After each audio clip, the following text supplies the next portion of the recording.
Hello, ladies and gentlemen. Welcome to another episode of Green Bay Rewind. It is so great to be here as always. Even better when you're coming off a victory, three in a row. I can get used to that. It's fantastic that we're putting together a win streak. You'll love to see it. So I don't forget this time. I'm gonna make sure I drop that link for the giveaways. If you're new here, there's a Google form. Fill that out. Please make sure you're using the name that is like your either it's your Facebook profile or your YouTube, because if we announce the winner, that way I know in the comment section who it is and I know that you're here and able to claim the prize. If you win and you do not claim the prize by the end of the episode, you forfeit the prize. So even if you're not watching the full episode, just make sure you're checking in occasionally. So if you do win, that you can claim that prize. Let's start out like we always do. Let's see who's checking in and from where.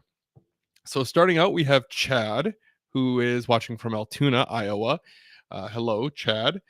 Special shout out to Tiffany Tully celebrating our 8-year wedding anniversary today. Well, happy anniversary to the Tullys.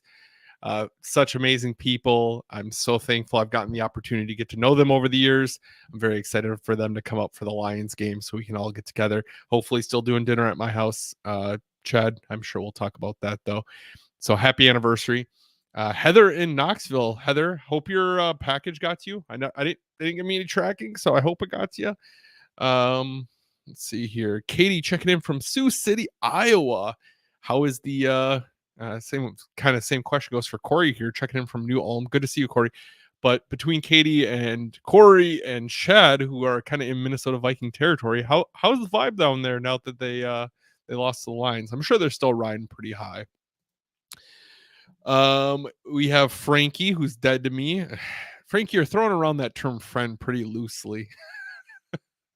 No, just kidding, Frankie. I still consider you a friend, even though you're dead to me. Good to see you, Frankie, up in the UP. Reliance, Virginia. Kevin, thanks for checking in, hanging out. Yeah. Let's see. I see some other comments rolling in. Germantown, Jenny, so good to see you. I hope your daughter and son-in-law had a great time. Son-in-law's first game, so that was a great first game. I'm excited to talk on that one. Ron's checking in from Appleton. Ron, good to see you. Thanks for checking in. Lori in Meyer, Wisconsin. Is that right? Or is it Lori Meyer and then you're checking in from Wisconsin? Either way, good to see you. Brian from in Lax. Good to see you, Brian. Derek checking in from South Dakota. Derek, good to see you again. Appreciate you swinging by a second time. Ben's checking in from Bakersfield, California. Wow, we're getting a lot of different ones here. Appreciate you guys all swinging in. Tony from El Paso. I think I already clicked on that one. Steve from Florence. Ty from Central Wisconsin. Good to see you guys. Heather, I would assume it's going to get there soon if you haven't gotten it yet. It went media mail, so it's probably a little bit slower. So my apologies. Cincinnati, Ohio. Tom, good to see you, Tom. Appreciate you swinging by. Heather, if you don't get it in like another week, just reach out to me, please. Tony, I appreciate you swinging in all the time, and I suck at saying this one. Wyowega, I think I say that right, but I'm so bad at that. Matt, good to see you. I could drive by your house and wave. Matt's like right down the road from me, so good to see you, Matt. Yeah, let's get into this. We have a lot to talk about. What a week. Boy, talk about a roller coaster. As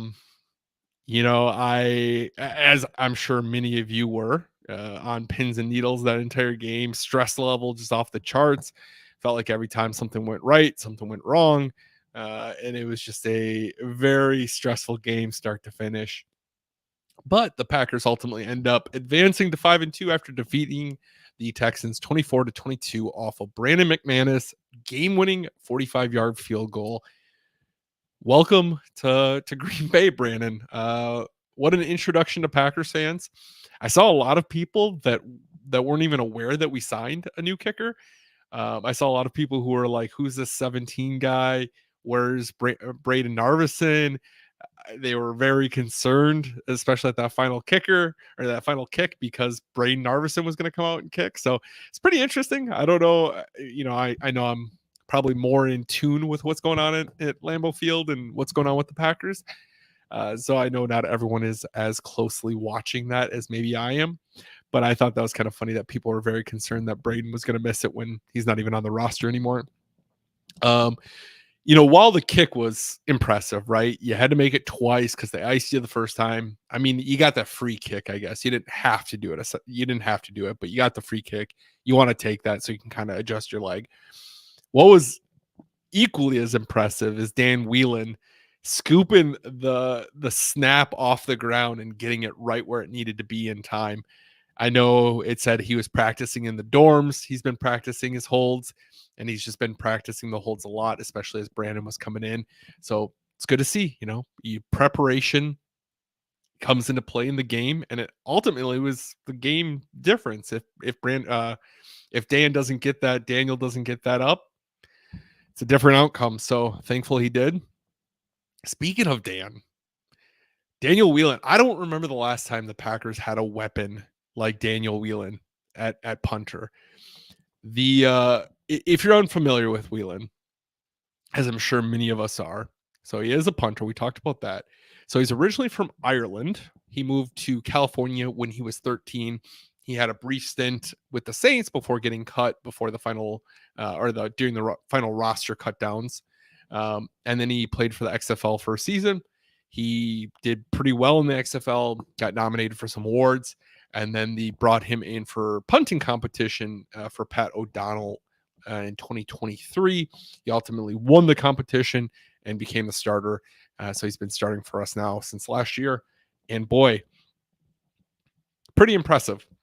Stats from Sunday had 5 punts for 284 yards. So it's 56.8 yards per punt. And he could just flip the field. There's so many times where it's a balance, right? You don't want to outkick your coverage, which you maybe kind of run into that a little bit. But man, he could really get the Packers out of a dangerous situation by just booting that thing. I saw Aaron Nagler post that he had the second best single game average in team history behind Roy McKay's 1945 game against the Chicago Cardinals, where he averaged 61.6 yards per punt. So think about that. Almost 80 years you're going back to find the best performance in franchise history.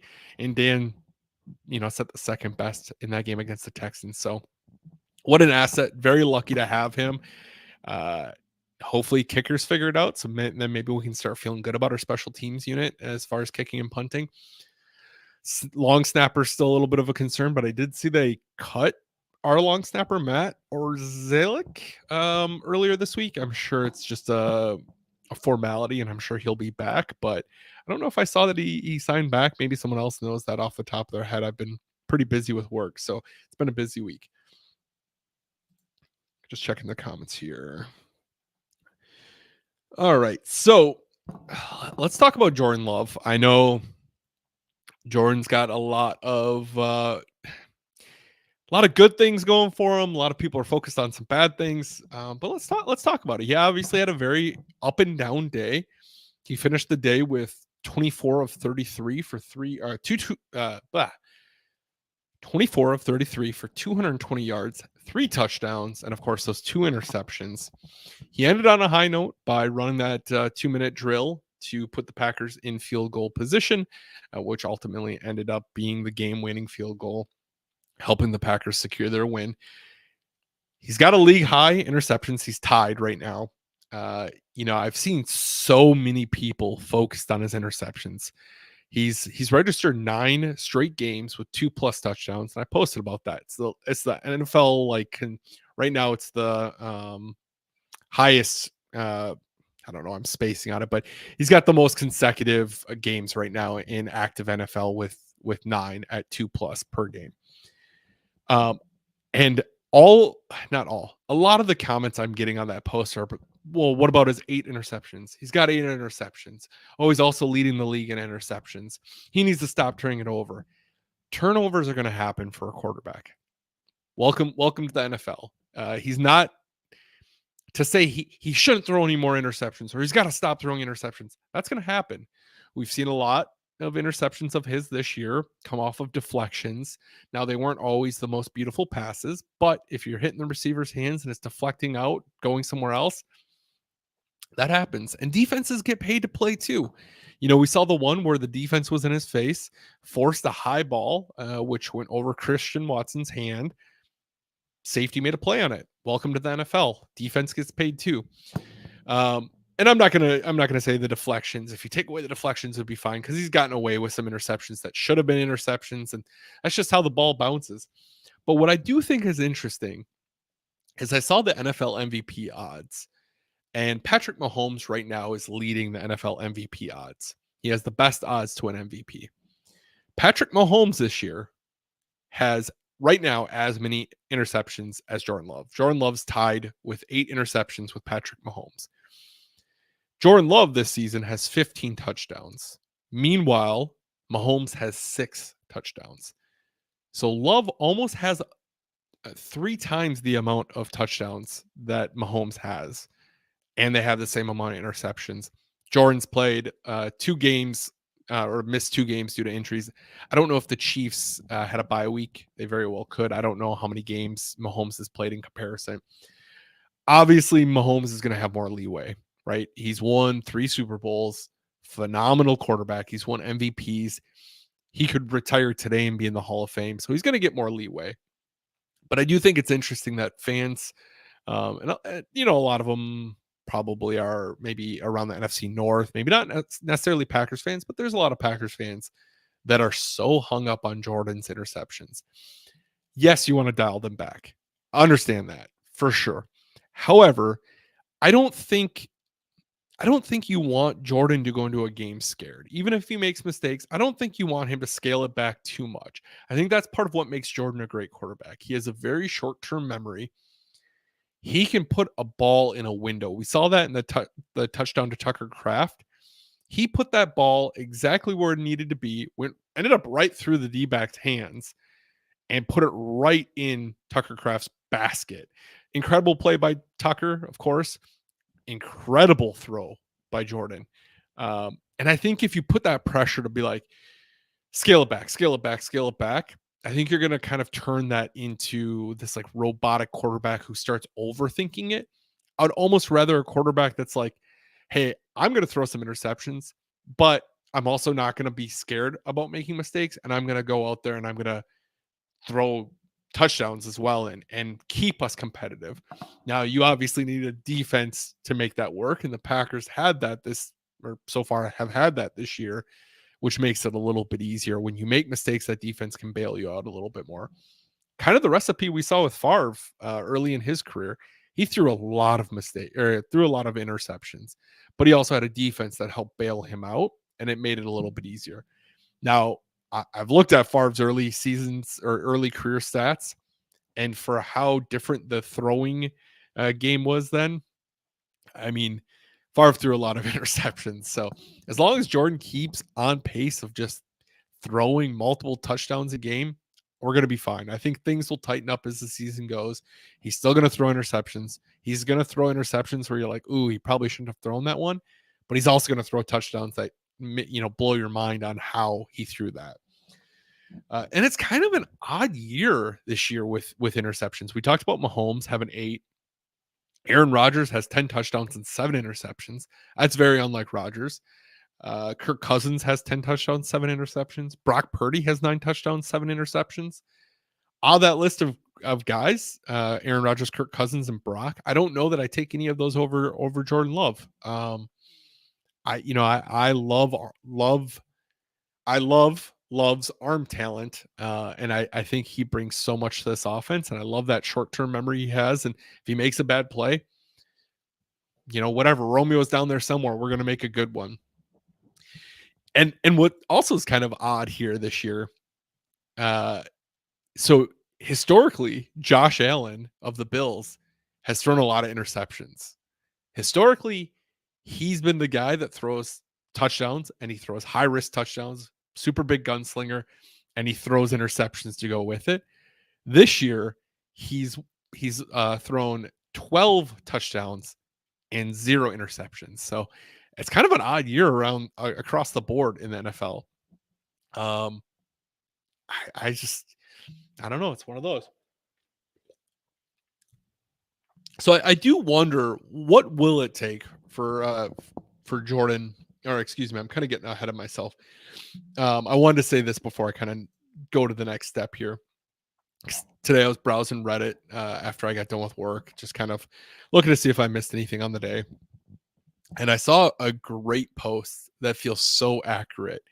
And the way this was worded was beautiful. And I was like, I gotta share this. So the Reddit user Kerm Rocks 98 said, Favre spoiled us with toughness and made any missed games by Rodgers feel like the end of the world. Rodgers spoiled us with ball security and has made any interception Love throws feel like the end of the world, which I think that's perfectly worded. Um, a lot of the big reasons fans are so focused on interceptions is because Rodgers was so careful with the ball. He protected the ball. He held on to the ball rather than throwing it over the middle, or you throw it away rather than taking a chance. And I get you don't want either. You don't want to be on one side of that spectrum or the other. I think you want to kind of balance right in the middle. I do think Jordan feels like it's a good balance in that middle. But I do wonder what it's going to take, right? We do see a loud minority of Packer fans that hate on Love as a quarterback. And I don't know if that's like because they grew up with Rodgers, and we saw that with Rodgers when he took over for Favre. There's some fans that just always hate Rodgers no matter what. Rodgers could have won like 4 Super Bowls, and I think there's still going to be fans that just hate on him. Different quarterbacks, different personalities, different styles. Um, and I do wonder what it's going to take for that to happen with Love. Or is it going to take a Super Bowl win for fans to like truly be won over on Love? And not all fans. I feel like a lot of fans are won over on Love. But there's just so many people that every time Love has a relatively poor game, I see the same people just come out of the woodwork and start bashing Love. And they start bashing the contract. And it's like, what do you want? That's the NFL now. Quarterbacks get this money. Had we not paid Love this year and he's putting on the performance he's doing right now, he's going to get more money because that market's reset. It is what it is. Welcome to the NFL. Gone are the days where quarterbacks are making $20 million a year. It just isn't that. That's not the world we live in anymore. So many quarterbacks have gotten such high amount of money. Deshaun Watson getting a fully guaranteed contract, terrible contract, but Kirk Cousins getting fully guaranteed contracts. Rodgers getting like a large chunk of fully guaranteed contracts. That's just the world we live in now. Quarterbacks are a hot commodity. You see teams that don't have it and how much they're struggling. So if we didn't pay Love, someone's going to pay him. And I think the Packers said, hey, we've invested this into this guy. As far as draft picks, we got rid of Aaron Rodgers. This is our guy. He's proved to be what we thought arm talent wise. Now, are there mistakes to clean up? Sure.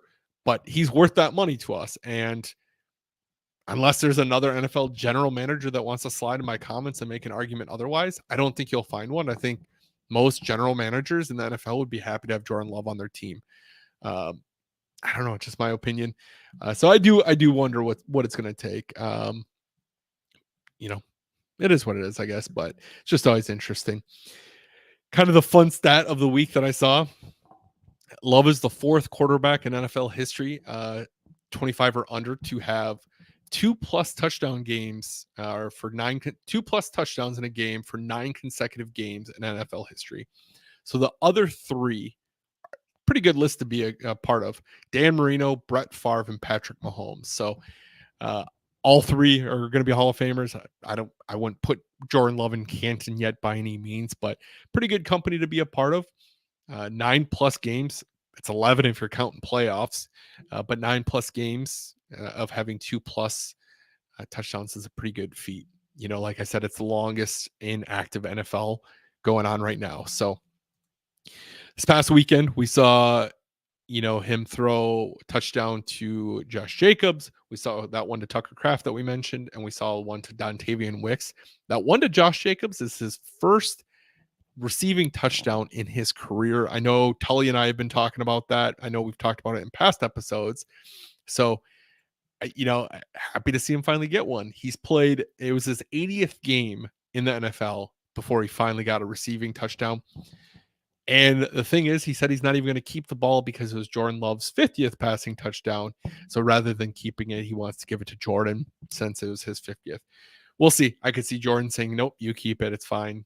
But I don't know. We'll see what happens. But very, very thoughtless of or thoughtful of Josh Jacobs to offer that up to Jordan instead of keeping it for himself. As we're looking at the defense, I think that's the big thing to talk about from this last week. Defense balled out. They allowed 16 of Houston's 22 points came off of turnovers. Most of those turnovers were already in the red zone. So you had that first interception that they returned back to the red zone. You had the Love's other interception that was, I don't know if it was in the red zone, but it was pretty close. And then you had the not muffed kick. It bounced off of Corey Ballantyne.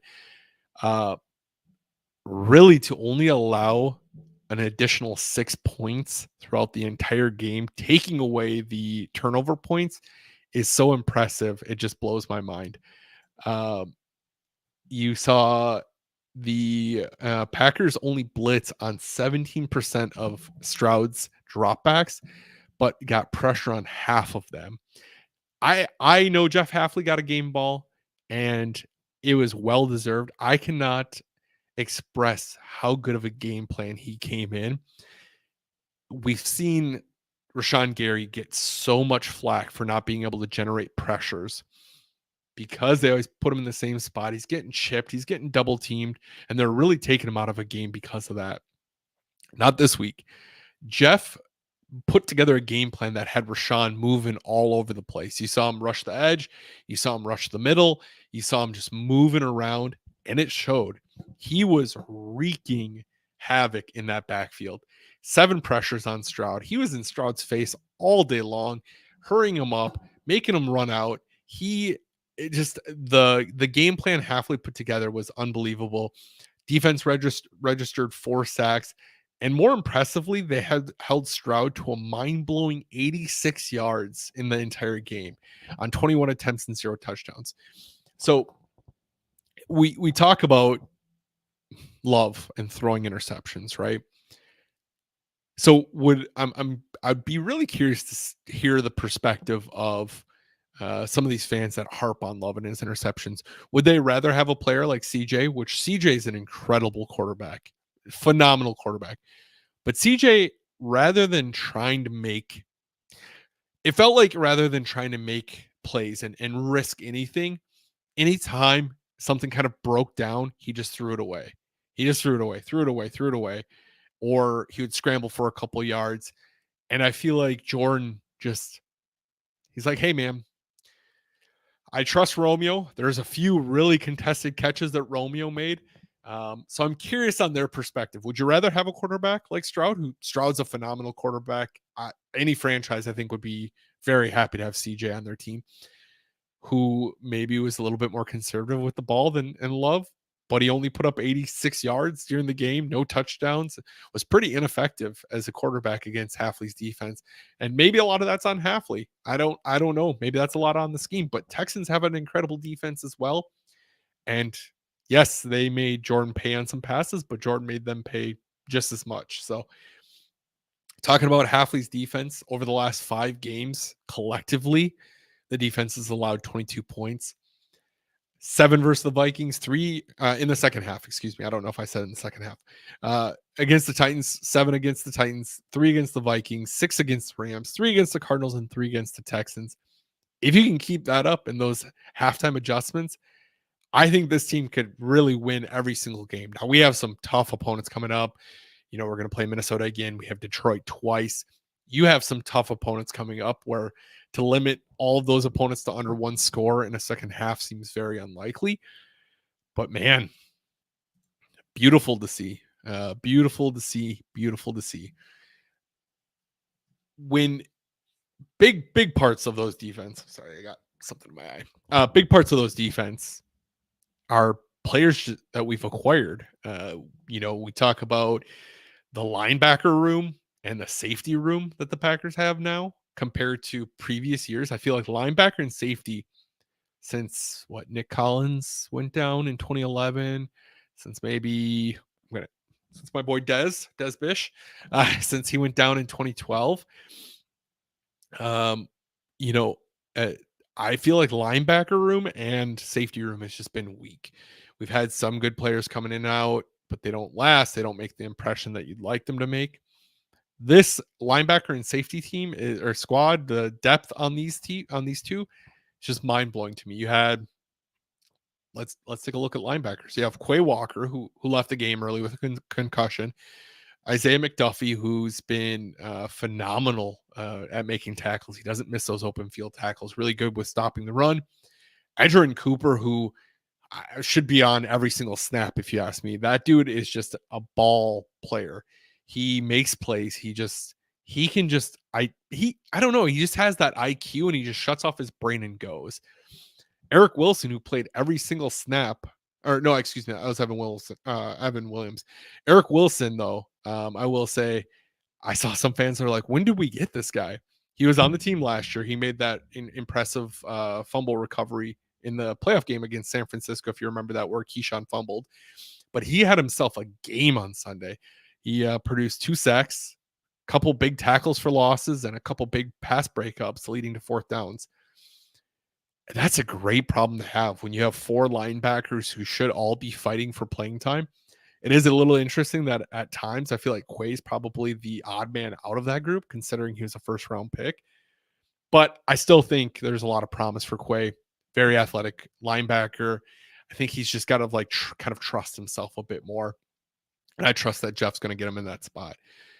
Talk about the safety room. Obviously, the signing of Xavier McKinney's been huge. If you didn't see, I was a little cheeky, and I sent the New York Giants general manager Joe Shane a thank you card with a $10 Quick Trip gift card for allowing Xavier McKinney to go to free agency. I'm curious if he's going to receive that or what's going to happen with that, but I did actually send him a thank you card. Some people thought I was just doing it as a bit. Nope, I sent it. I'm curious if he's going to get it. But Javon Bullard, incredible pick for this team. He's a very physical safety, has no issues tackling at the line of scrimmage.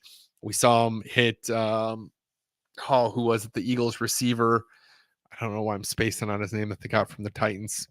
We saw him hit him early in week 1, ended up injuring him just by hitting him. So he's a big safety that's gonna lay the wood. And then Evan Williams, who rightfully so played every single snap on Sunday. Dude has been a steal for a 4th round pick. Ultimately made the play that was potentially the difference between winning or losing that game in stopping that 2-point conversion. Now I know that was before halftime, so there's a lot of ball game left, but that ultimately ended up being the difference maker. Is those 2 points he took off the board. So unbelievable job. I can't say enough of what Hafley's done, and with the weapons that we've acquired. Xavier's completely taken the top off the defense, or top off the offense. You just don't see quarterbacks trusting throwing deep that much when he's back there. Stroud almost refused to throw it deep against the Packers, and the teams are respecting that secondary, which is great. Kevin brought up a good point. Sorry, I'm trying to go through and trying to check my notes and check in on comments, but Kevin brought up a good point. The D did take a big hit on the run game after Quay got hurt. He definitely does bring that to the table. Mixon did start get going after he got hurt. But I think a lot of that too is maybe game planning at halftime. Hafley kind of did his adjustments because it really felt like Mixon was a little bit more stuffed up in the second half. So there's a lot of season left, but man, that's a lot of promise on the defense. Now, we talk about concerns every game. There's so many positives in that game. And I'm so those are the fun ones, I think, that really make you happy to be a football fan. There's so many games where you're like, man, why did I choose to be a sports fan? Why couldn't I do something that was like less detrimental to my health as far as stress levels? But it's those games like that keep you coming back for more, because of the fact that it is excuse me, keep you coming back for more because of the fact that it is such a high when those games are won. Um, and I'm sure I shaved like 3 years off my life at least, but completely worth it. Those will be bad years anyway, right? I don't need to be living in a nursing home. I'd rather see the Packers win. It's fine. But if I do have concerns of the game, my biggest concern is the running game or the running defense. Still, I know we saw Quay go out, which impacted that, but even still, it's the run defense has been kind of at best at times this year. We allowed Mixon to slice up the defense, averaging 4.6 yards a carry, 115 yards on the game, and 2 touchdowns. Devontae Wyatt needs to return sooner rather than later. I think him missing is a huge part to the run game and the pressure that he could bring in the middle. But for us to be able to generate the pressures we did without him, hopefully we can get him back, especially before Detroit. That way we can kind of put some pause on the run game that we're seeing. And we talked about this already, but turnovers, it's not too often that you're going to win a game where you're -3 in turnover differential. The defense really made that possible in this game by shutting down the Texans offense completely. But you won't win those games most of the time. So Packers need to do a better job of just taking care of the ball. And I sound like I'm kind of contradicting myself. And Matt's talked about it too. If you protect Jordan, I think he's going to make better reads. He's not going to just throw balls maybe when he shouldn't. That's kind of like his Achilles heel right now, is when he does get pressured, he'll throw the ball and it's not always a full release, or he's not able to step into it the same, and maybe the ball sails a little bit. So it is tough. You saw Nixon make kind of an uncharacteristic mistake on returns. I still think he should be the returner for all punts. Uncharacteristic mistake. I mean, you saw Jaden Reed make a mistake on a punt return as well. It just didn't cost the Packers a possession. So really, those are the two big concerns that I have. We're still seeing some penalties, but you're going to see penalties every game. You're never going to have a game that's without any penalties. And I felt like the Packers did a relatively good job. At least it doesn't stand out to me of doing an excessively bad job.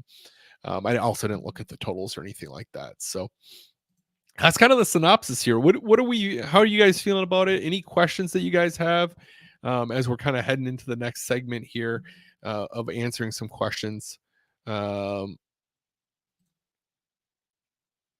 Kirby, appreciate you swinging by. Yeah, Dakota's my dude. I appreciate you coming by. Dakota and I go way back, all the way to the skate park days. Man, yeah, appreciate it. Sway Coda, if you're here, appreciate you. Spreading the word and getting people in here watching. I appreciate that. So if you do have some questions, let's drop them. Let's get into some burning hot questions.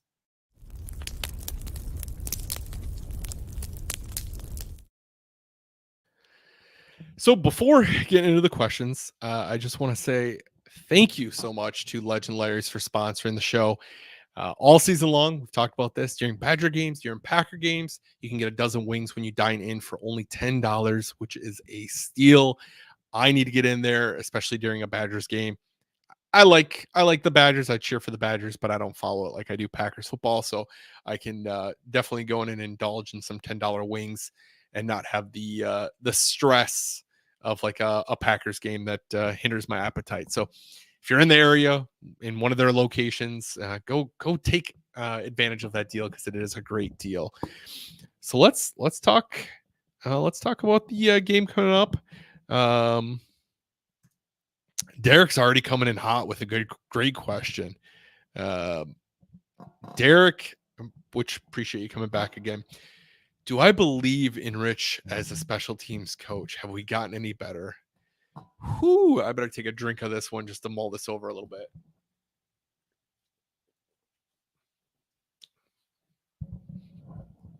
It's tough. Man,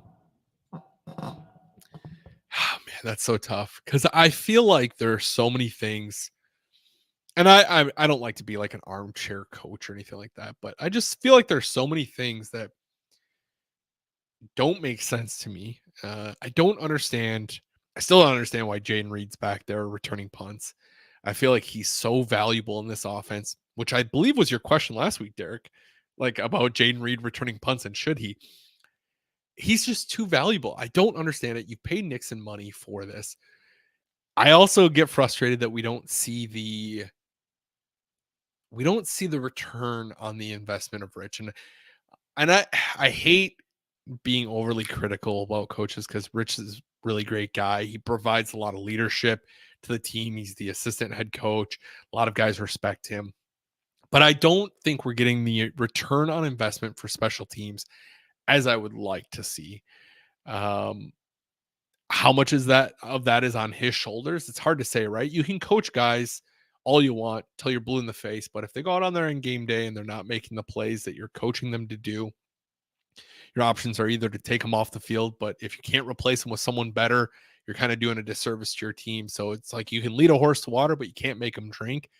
I don't know. I'm not there every day seeing what Rich is doing, but I do know he's getting heat because of the fact that he's paid a lot of money. I think he's the highest paid special teams coach in the NFL. So you'd like to see getting a little bit more off of that investment. So yeah, great question though. I appreciate that, Derek. You're always coming in here with some great questions. Um, let's see here. Steve, great question. Should the Packers buy before the trade deadline? I think it depends the price. I don't want to I don't want to see, and before I get too crazy in these questions, I'm going to come back to that. I got to make sure I put that in.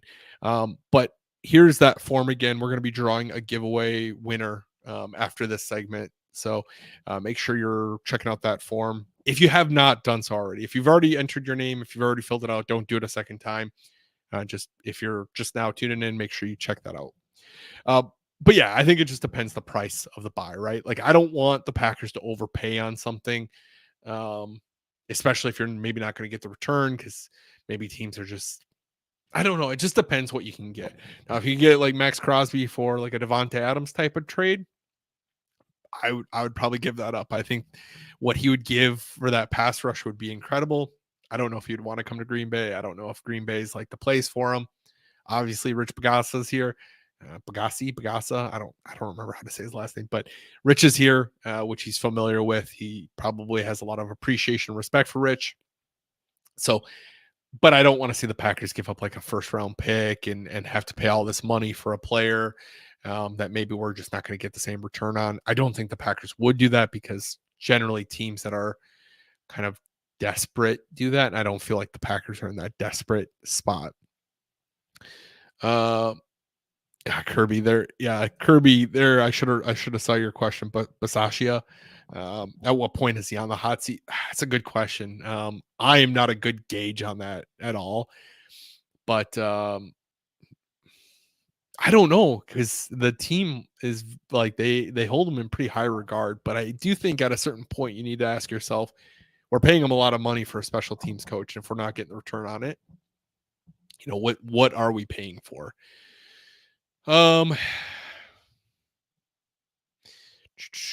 Let's see, Chad. Chad, you did text me that you're trying to figure out how to shorten this, so let's see if you were able to. Is the current Packers roster what it is today if the Packers advance from one or both of the NFC Championship games or won a Super Bowl? Let me read that again. Is the current Packers roster what it is today if the Packers had advanced from one or both of the NFC Championship games or won a Super Bowl? I assume you mean back in like 2020, 2019, 2020, and then 2021 getting booted in the divisional round. That's interesting because you wonder. I assume that's what you mean, Chad. If not, just message in below for me to clarify. I wonder, like, if Rodgers, let's say Rodgers won the Super Bowl in 2020, we ended up going back to back 2021. Does the team move on him after 2022? I don't know. It's an interesting hypothetical. Would they behave that way? I don't know. Obviously it wouldn't be the same team we see now if they win Super Bowls. Coaching staffs probably be different. Free agents are always more expensive after a Super Bowl win. Your players are going to get paid. We saw that after the 2010 championship. Cullen Jenkins got a lot of money, which I think is still probably Ted Thompson's like worst move he made was not keeping Colin Jenkins in the pass rush that he brought to that team. But yeah, I obviously it would be a different team. So I'm thankful it is what it is, but it is interesting to like think about, would that Super Bowl or maybe back-to-back Super Bowls, would they have moved Rodgers like they did, or what would have happened? Um Bailey, good to see you. Hope you and Corey are doing well. Um I should probably read the question. I believe more and more the theories I've seen on Reddit that a lot of our kicking problems are with our long snapper. Thoughts on that? So I was thinking that, right? I thought, okay, well, Carlson's having some issues, and then Braden's having issues. We saw Greg Joseph have issues in preseason. It's got to be a snap. It's got to be a holder. It's got to be something. And then I heard Braden was struggling kicking off of not even a snap, with one of the ball holders. I saw he was struggling kicking with that. And people have told me that as well. So I don't know. I mean, long snap's not going to help you if you're skipping it on the ground. So that's probably part of it, right? You probably get some hesitation in your head. You're maybe slowing down your swing, or something, as you're kind of anticipating something going wrong. But I do think that I think Braden maybe just got a case of the yips at the worst time possible for him. Carlson, we saw him boom a 55-yarder, but then he shanked an extra point. So it's kind of what Carlson did while he was in Green Bay. He could make deeper kicks and then shank extra points all day long. Sorry, I think I'm getting a little head cold from my son. So shout out to my son, Mason. Let's see here. Kevin, man, we got a lot of questions. I'm sorry. Kevin said, would you rather see a trade pickup be a cornerback or defensive end? At what cost in players/picks? I feel like I'm feeling better about where we're at in defensive backs, and I'd rather get like a good pass rush if we could. I think you can never have enough good pass rush. Like if we could acquire I don't know what Myles Garrett's contract is, and he'd probably be very expensive from assets that you're giving up. But if you could acquire a Myles Garrett, which there's no way, I don't think the Browns would let him go, because he did just win Defensive Player of the Year, if I'm not mistaken. I think he stole it from TJ Watt, but I don't think they'd let him go. But if you could get him or a Max Crosby, watching Max Crosby is just so impressive. The motor is always running on Max Crosby, and the trash talk he brings and the way he can like really frustrate a quarterback. I would love to see Max Crosby in Green Bay. Like I said, I wouldn't be willing to give up I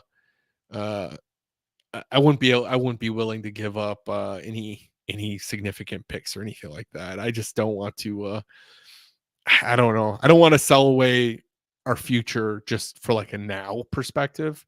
And I know that's a tough balance, but if we would have done that in 2020 or 2021, look how different this team would be now. And maybe that's what Chad was alluding to earlier. There's you just don't want to sell away tomorrow because you never know what you're going to get. Ben, did you figure out the form? I posted it. It's in the comments here. I'll post it again. So if you have not, we're going to be drawing a winner here shortly. I do got to probably move on here soon. Maybe one or two more questions. Let's see.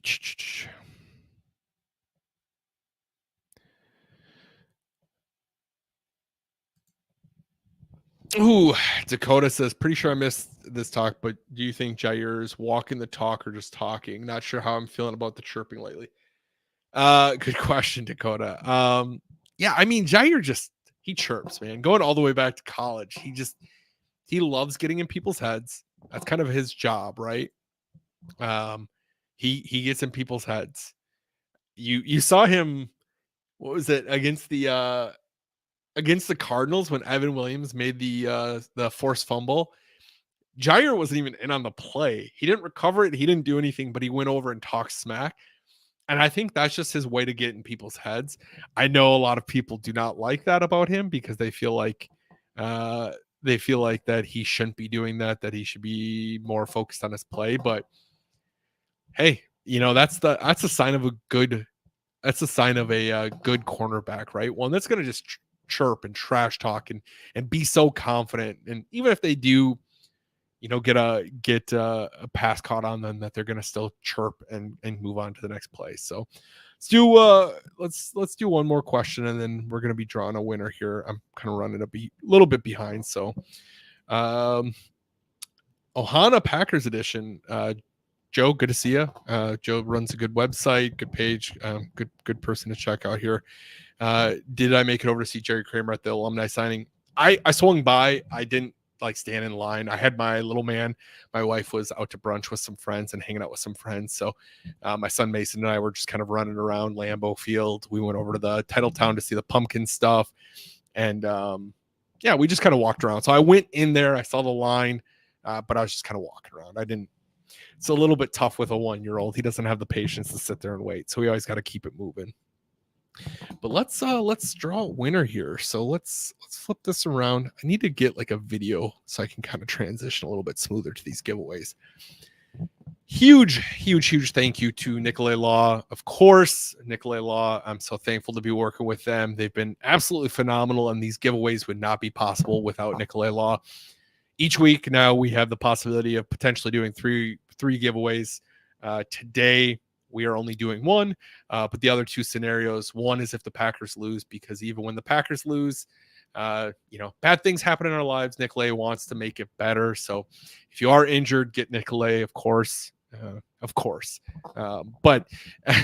the other is we're going to draw a scenario that if it happens Sunday against the Jacksonville Jaguars, that could potentially trigger another giveaway. So today we only have one giveaway, but that's okay. One's better than nothing. So let's see. I hope you guys have entered in. I'm gonna do my thing now here, where I make sure I don't dox anyone with giving out their email addresses or anything like that. So give me 1 second. How's everyone's week been going? I've had a pretty busy week with work, and that's been great. Anytime I can stay busy at work is nice.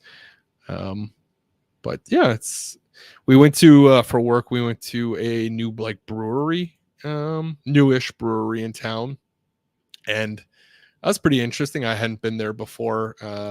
Super busy there. I do want to get going there again. It looks like they got some good wood-fired pizzas that I want to try, but every time I've tried going there, it's so dang busy that I can't even get in. You got to park down the road. So let's see here. I do got to clean up. All right. I think we got it.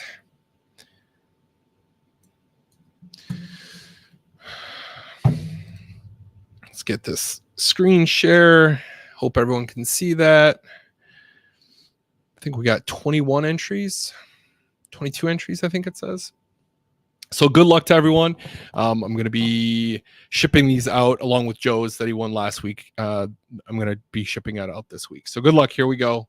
And then if you are here, make sure you claim the prize or claim that you're here. Joe, the name of that brewery is Cocoon Brewery. Ooh, Ben Gruber. Ben, if you are here, make sure you check in. I've seen you commenting here throughout it. Make sure you check in, and please give me a number 1 through 40, up or down. So 1 through 40, up or down. Congratulations. Sorry, I don't always see questions. I get a lot of them in. Sorry, my bad, guy. My bad. Yeah. So as we're waiting on Ben, you have also great name, fellow Ben. As we're waiting for Ben to let us know Jordan, that is not true. I see the YouTube feed. I am just waiting for the Vikings game at Minnesota so I can tell our story of our game together, Jordan, every week. All right, Ben, I see you there. Give me a number 1 through 40, up or down, please. 1 through 40, up or down. 10 on up or down. Maybe I don't need it. No, I am going to need it.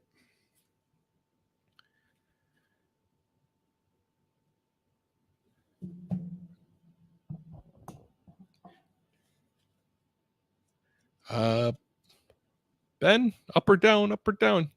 Yeah, I know it's you, Mark.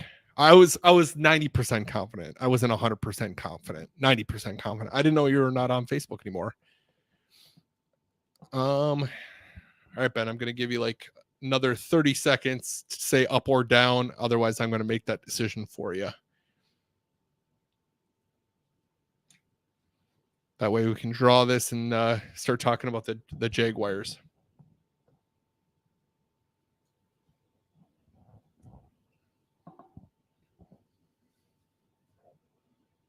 Down. Thank you, sir. Appreciate it.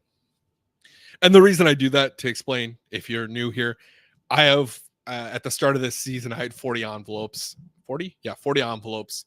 And if a number's been drawn before, up to the next one or down to the lower one. So you did down, which means you got number 9 ultimately.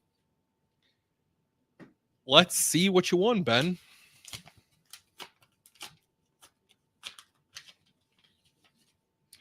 So Ben, you won Don Mikowski 8x10. That's a fun one. So I'll shoot you an email. I got your email in the Excel spreadsheet or in that Google form. I'll shoot you an email to get your address, and I'll get that out this week for you as well as Joe's. And then Heather, sorry for your delay on yours, but you should be getting that soon. So congratulations, fellow Ben. Nice job. Appreciate you streaming or checking in on the stream. So let's start talking about also, before I transition, thanks to Nicolay Law. I'm very grateful for them. I'm so happy that they're here sponsoring. They're great to work with. So none of this would be possible without them. So shout out to Nicolay Law. Let's talk about the Jaguars. I'm not going to spend as much time maybe as I normally do because I'm kind of running a little bit behind, and I want to make sure I can go to bed and get some sleep before my son wakes up. He's been sleeping horribly. He was up like 5 times last night.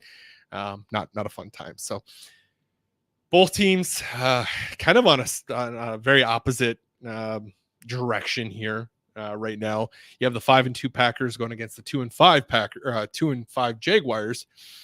Sunday, 12 o'clock in Jacksonville. Mark, I was curious, since you're in here, are you going to the game? I know you went to the one in Jacksonville. Was that 2016? Boy, that was a lifetime ago. I think it was a home opener in Jacksonville years and years ago. No, it couldn't have been 16. Whatever. Not important. I'm curious if you're going to that one. But the Jaguars are coming off a sizable win against the Patriots, which the Patriots are pretty rocky this year. They're 1-6, but they came off a 32-16 win. Jacksonville's other win this season came against the Colts in overtime, a 37-34 overtime win. This will be the 8th game between these two franchises, which is so low compared to a lot of the other ones we see. But this team is a relatively newer franchise in the NFL world, with their first season being in 1995. The Packers are 5-2 against them historically, with the last game taking place in 2020, where the Packers won 24-20. So let's just run down, how are these two teams kind of shaping up and stacking up against each other? So we have the Jacksonville's total yards allowed. They're 17th in the league. Passing yards on average, 19th in the league. Rushing yards on average, 12th. And then average points per game, 22nd. They've allowed 17 sacks on the year, which is pretty middle of the road. And they're 17th down on the list. Technically tied for 8 because there's a lot of ties and sacks. Packers on the other side, their offensive yards per game, they're 6th. The passing yards in the game, on average, 9th. Rushing yards, they're 5th. So they're kind of, earlier they were 2nd or 1st in rushing yards, and now they're kind of scaling it back since Love has been back and they've been throwing more. And then average points per game, they're 7th in the NFL with 26.6. They've allowed 11 sacks on the year, which is tied for 3rd. I don't think, is that right? I think it might be less than that. I might be there might be someone stat correcting me there. 11 doesn't feel right, but I could be wrong. It could be 11 there. Defensively, Jacksonville's defense is struggling. Total yards that they're allowing per game towards the back of the NFL, 28th. Passing yards allowed, they are really bad. They have like the second worst, if not the worst, passing yards allowed. And then rushing yards allowed, 102.6 yards per game. Points allowed, they are 30th in the NFL with 27.7. They produced 16 sacks on the year, which is kind of middle of the road once again for defense. Packers defensively, they're kind of trending better. 15th for total yards allowed. Passing yards, 18th. Rushing yards, 13th. Points allowed, 10th in the NFL. So they've also produced 20 sacks on the year. Jacksonville does not bring a lot of blitzes. They're the lowest percentage of blitzes in the NFL, which is very positive for the Packers, because if Jordan Love's not pressured, we saw that against the Cardinals where he was just sitting back there picking apart the Cardinals. And if they're not bringing a blitz and they're not able to get home without a blitz, it could make for a really long day against this defense that struggles against the pass already. So this is one, by all measures, the Packers should win, but there's that age-old saying that's any given Sunday, right? Let's talk about turnover differentials. Packers are no longer number one. They were number one for a long while, but after their -3 performance on Sunday, they are now tied for third with a differential of +6. They've had 17 takeaways, which is number one in the NFL. 9 interceptions, 8 fumbles, but they've given it away 11 times, 8 interceptions, 3 fumbles. Jacksonville, on the other hand, they have a -4 differential. They've had 3 takeaways on the year, one of which being an interception.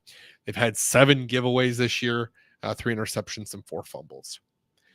So what's my game plan here? If I'm Green Bay, what am I doing here? I think I'm letting Jordan Love feast. I know the last couple of weeks I've been saying be heavy on the run. Obviously, you don't want to shy away from that too much. You want to stay balanced, but let this offense get cooking. Let Jordan get into a rhythm, especially if they can't get pressure on him and he can stand back there and he can read this defense and pick them apart. Let him have a day. Let him have another 4+ touchdown day. I would love to see it.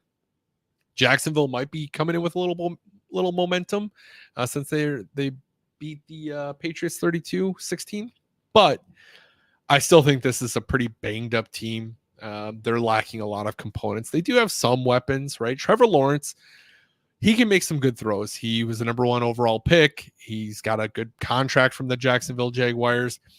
He was the number 1 pick for a reason. He makes his mistakes, no different than Jordan, but he can make some good throws.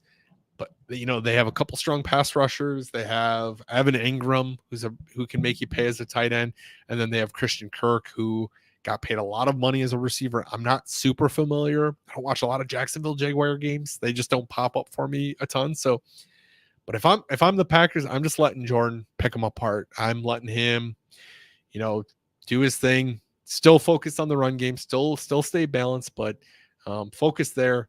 Generate some turnovers. Get some pressures. This team allows sacks and they don't produce a lot of sacks, so it could make for a really good recipe for success for the Packers. So, that's probably a little bit quicker than I normally do, but we're kind of trailing a little bit behind. I know we spent a lot of time kind of recapping the game. So, Jenny, I appreciate you.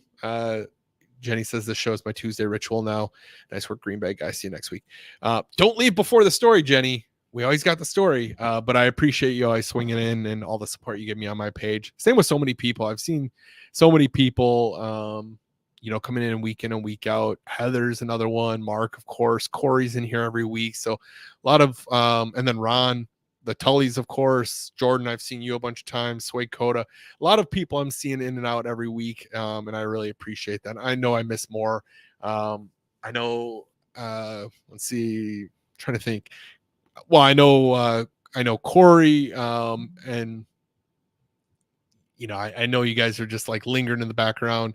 Corey and Bailey lingering in the background. So I know you guys are here every week, so I appreciate you. But let's talk about this story. So today I bought this fake cobweb. I was gonna put all of my wall backdrop here, and I put it up and it looked terribly, so I took it down. I was gonna get it really spooky, right? Really, really festive for the Halloween season. but it looked terrible, so I threw it away.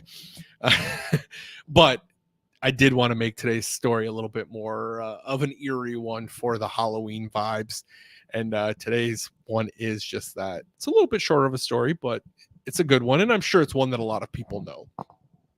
In 1974, the Green Bay Packers drafted the worst player in franchise history in the 17th round. And I don't mean worst player as in from a football standpoint. I mean from a human being standpoint. Although he wasn't a good football player either. He was pretty bad at that.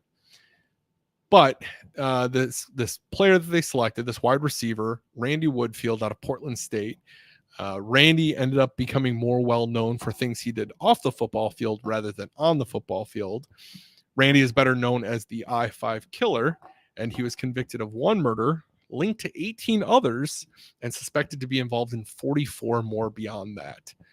He is currently serving life in prison plus an additional 99 years, which is obviously a very fitting place for him. Pretty interesting that in the history of the Packers that they drafted a serial killer at one point in time.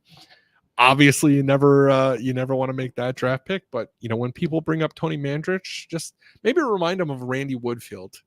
Randy Woodfield should be in more people's conversations as the worst pick in Packers history. Now I know people harp on Tony for different reasons, but just remind them at least Tony Mandrich isn't killing people. So, yeah, Heather, it is an interesting story. There's a lot of podcasts on it, a lot of articles that have been talked about it.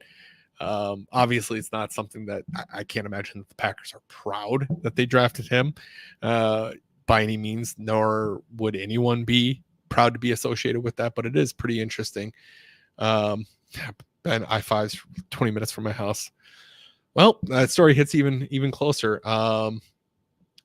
Yeah, Mark, you've heard me go on that rant before about Tony being the best pick because of all that happened from it. So maybe I'll go on that rant on another day. So, but that's going to do it for another episode. Oh, Corey, dude, I'm sorry. I gave shout outs to all these people that I'm seeing week in and week out. I forgot Corey in New Ulm, Minnesota. So Corey, my apologies, man. Appreciate you swinging in all the time. Joe, good to see you too, man. I think I saw you standing in the line at Jerry Kramer. But with my little man, it's a little harder to navigate. But one of these times I'm going to bump into you so I can actually introduce myself to you in person. So thank you guys all for hanging out. Thanks for watching. Thanks for being here for another week. I appreciate it. I look forward to seeing you same time, same place next week. Ben, I'm going to shoot you an email probably tomorrow to get your address, and I'll get that package out to you guys. And yeah, have a good rest of your week. I'll see you guys on Facebook and wherever you follow me, and go Pack Go. Hope we're celebrating another Victory Monday next week, Victory Tuesday next week. So go Pack Go, and see you next week. Same time, same place.